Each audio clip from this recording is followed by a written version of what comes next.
আমাদের যেমন গতকালকে গত পরশু দিন সম্ভবত ইউনো অফিসে একটা প্রোগ্রাম ছিল, সেখানেও মানে এখনো অনেক জায়গায় লেখা থাকে যে অফিসার বৃন্দ, ভাষার প্রোগ্রাম হচ্ছে কিন্তু লেখা হচ্ছে অফিসার বৃন্দ, উপজেলা নির্বাহী অফিসার, সেখানেও কিন্তু ভাষার পরিপূর্ণ ব্যবহার চালু হয়নি।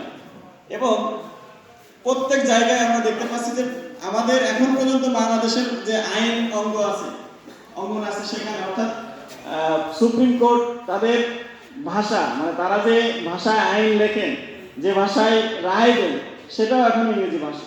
তার মানে আমরা আমাদের ভাষাকে আন্তর্জাতিক মর্যাদায় নিতে পারলেও আমাদের প্রত্যেকটা স্তর, অর্থাৎ আমাদের বাংলাদেশের প্রতিটি স্তরে আমরা ভাষাকে এস্টাবলিশ করতে পারিনি।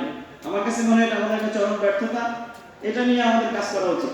দ্বিতীয়ত কথা হচ্ছে যে আল্লাহ তাআলা আমাদের রমজান মাসে আমাদেরকে সুযোগ করে দিয়েছেন আমাদের ভাষার যে ব্যবহার, দেখা যাচ্ছে আমরা কিন্তু শুধুমাত্র কথা বলার মধ্যে ব্যবহার করি না, আমরা আমাদের ভাষাকে গালি করে কথা বলি। আমার কাছে মনে হয় এটা ভাষার বড় দুর্ব্যবহার। আমরা যদি ভাষার সদ্ব্যবহার করতে পারি, শুদ্ধ ভাষায় কথা বলতে পারি, তাহলে ভাষার যে শহীদদের মর্যাদা শানিত হবে। আল্লাহ আমাদেরকে সেই তৌফিক দান করুন। সেই আশা করি ধন্যবাদ জানাই। আসসালামু আলাইকুম ওয়া রাহমাতুল্লাহি ওয়া বারাকাতুহু। সর্বস্তরে বাংলা ভাষার বাস্তবায়ন চায়। এখন অফিস আদালত সব জায়গায় বাংলা ভাষার প্রচলন হয়নি।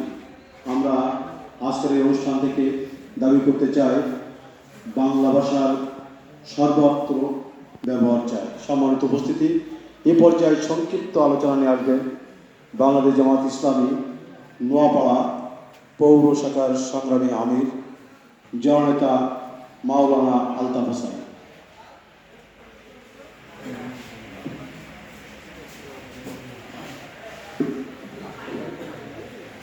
আলহামদুলিল্লাহ রাব্বিল আলামিন, আসসালাতু ওয়াসসালামু আলা সাইয়্যিদিল মুরসালিন ওয়া আলা আলিহি ওয়া আসহাবিহি আজমাইন। বাংলাদেশ জামাত ইসলামী অভয়নগর উপজেলা শাখা কর্তৃক আয়োজিত আজ আন্তর্জাতিক মাতৃভাষা দিবস উপলক্ষে অনুষ্ঠানের সম্মানিত সভাপতি, উপস্থিত আছেন বাংলাদেশ জামাত ইসলামী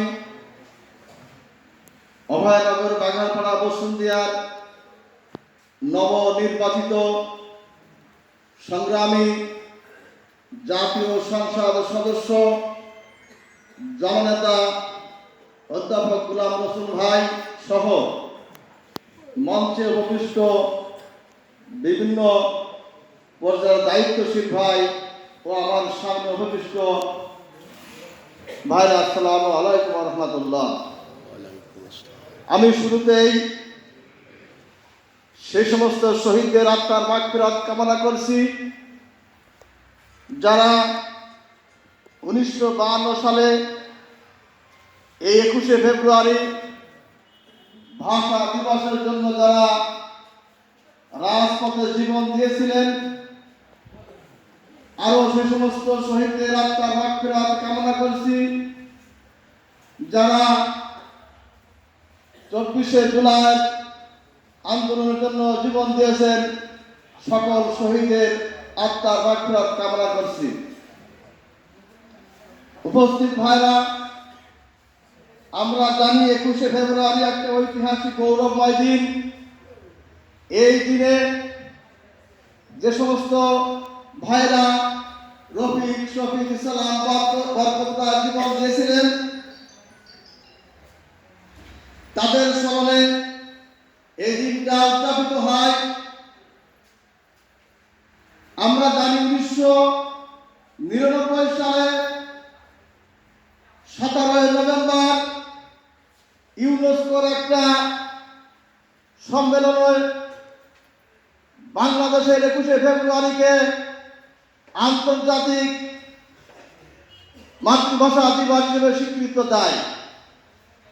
সেখান থেকে বর্তমানে 188টি রাষ্ট্রে এই আন্তর্জাতিক মাতৃভাষা হিসাবে পালন করা হয়।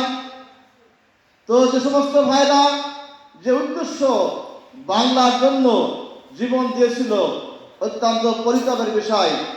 আমরা এই দিনটাকে বাংলায় না বলে আমরা 21শে ফেব্রুয়ারি ইংরেজিতে বলি। এজন্য আমাদের উচিত, আমি